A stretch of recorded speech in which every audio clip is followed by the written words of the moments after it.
just watching this Kickstarter. Was there? I can only imagine it must have been just electric. You know, I think at that time we were at Seattle at PAX, and I just keep getting live feed from the team member back in Japan saying, you know what, we hit this goal, and the numbers just keep going up and stuff. And throughout the whole month, I think every one of us had the Kickstarter page on their computer all the time, and just seeing the numbers go up by that, it was just crazy seeing that happen. Awesome. So yeah, I mean, you guys asked, you got 4 times as much money as what you initially asked for. What does that mean for Mighty Number 9? How is the game going to be different as a result of that? Actually, at the beginning of our campaign, we only have about half of the stretch goal, but the total stretch goals.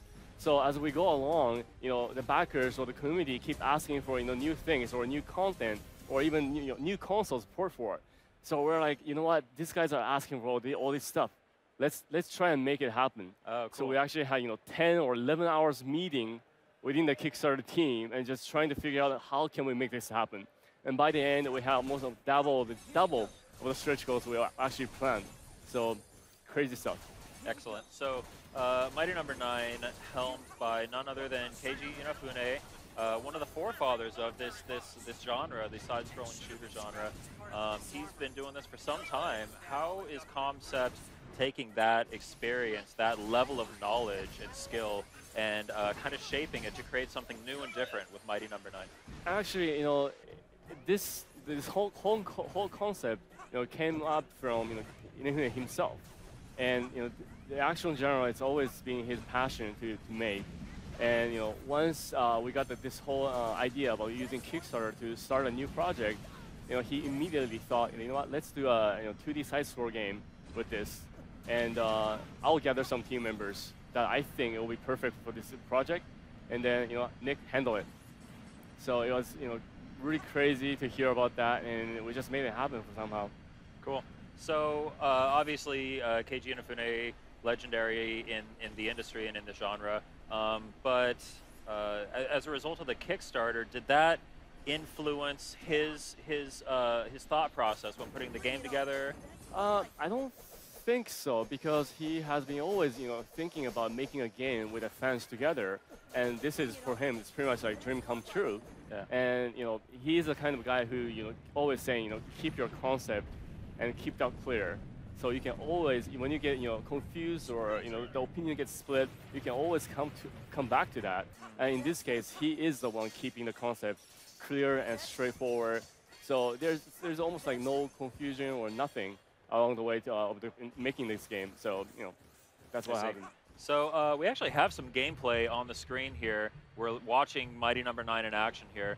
Can you just kind of show me what we're seeing here? I see some cool dash moves and all that. What are we seeing?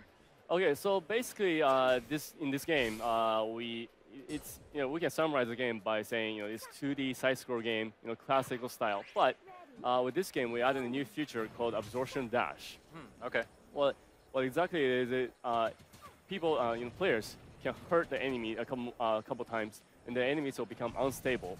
When that happens, you can dash towards them, absorb their power, and sort of like defeating them really quickly.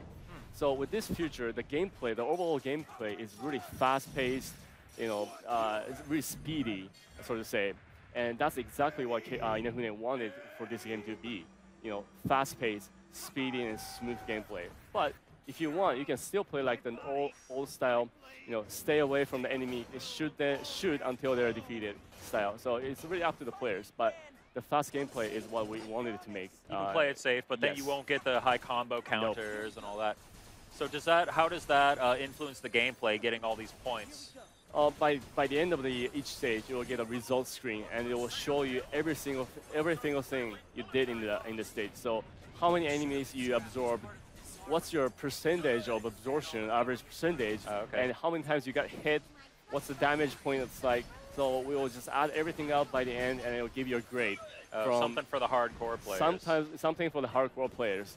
And you know what? This game is great for speed run as well. Oh, okay. We actually have a time set up there, so it will see how much time it needed to beat the stage. Yeah, hardcore players with this type of game, with this genre, you do end up seeing a lot of speed runs, trying to do no death runs, all that stuff. actually we have something perfect for the no death run. There is a difficulty called Maniac. You can only get that one by beating the normal difficulty. But what it is basically you get one shot hit, you're dead. Oh, that's it. My Any goodness, kind really? of damage is instant death. Nick, so why? Why are you doing this to me, man? Like what you said, you know, no death run. You know, this is perfect. It's so clear. You die. You get one shot. You died. Oh my goodness. Okay, yeah. So yeah, we talked a lot about the game. You guys also are working on an animated series, right? Yes. How is that going to work? Well, it's we haven't announced anything you know, until this point. I'm pretty sure people are kind of wondering about that. But you know, at this point, I can't really say much about it. But let me say this: it's actually going on. There's something going on with that side. So, you know, hopefully soon enough we can say something about that project as well. Okay, cool. I'd like to talk about the weapons and abilities that you'll get as well. I'm not sure how much you guys have revealed or are revealing, but we're getting to a point. We're getting kind of close to launch. Maybe you can drop some little hints. Tell me what some of the weapons do. So basically, we have 8 bosses one bosses for each stage, and we have 8 stages. And by defeating them, you can absorb their powers. And you know, you don't just use those powers against different bosses, but you actually use them within the stage. And there are sometimes you know, puzzles that you have to solve by using those different abilities. And you know, defeating bosses in this game it doesn't mean that you killed a boss. You actually saved them and brought them back to their same self. I see. So once you defeat the boss, and depends on which one you defeat first, they will come into a different stage and actually help you out. Oh, interesting. Yeah. Okay. So it's more than just you know, using bosses' weapons against each other. It actually is going to influence gameplay. Yes, definitely. Huh. Okay, cool. Let's talk a little bit about the music in this game. Sounds pretty cool. Give me a rundown. Who's working on this? So the music, most of the music are made by Matsumai-san. She is actually one of the original member of Mega Man 1. Oh, really? And we also have Tateshi-san, who has worked on Mega Man 2 soundtracks. Wow. So we have 2 of these you know, famous composers, and also Yamada-san from Indie Creates, who has been working on you know, countless action game musics. We have 3 of these great composers working on this game, so you can just you know, feel safe and feel comfortable hearing some of the awesome music. I'm kind of a nerd for video game music, so. We actually have this one feature called the sound testing. If you can remember those from the old Nintendo days, you can test out the sound within the game or all the soundtracks in the option menu. We also have that in here. Are you actually calling it a sound test? Yes. Yes, that's so old school. I love it. So yeah, you guys are coming out soon. September, right? September 15th for North America and September 18th for worldwide. And it's coming to PlayStation 4, PlayStation 3, PlayStation 4, and PlayStation Vita is coming up a little later because it's not just porting. We actually have to rebuild the game for Vita. Okay, cool. And that's all going to be cross-buy, right? That's right.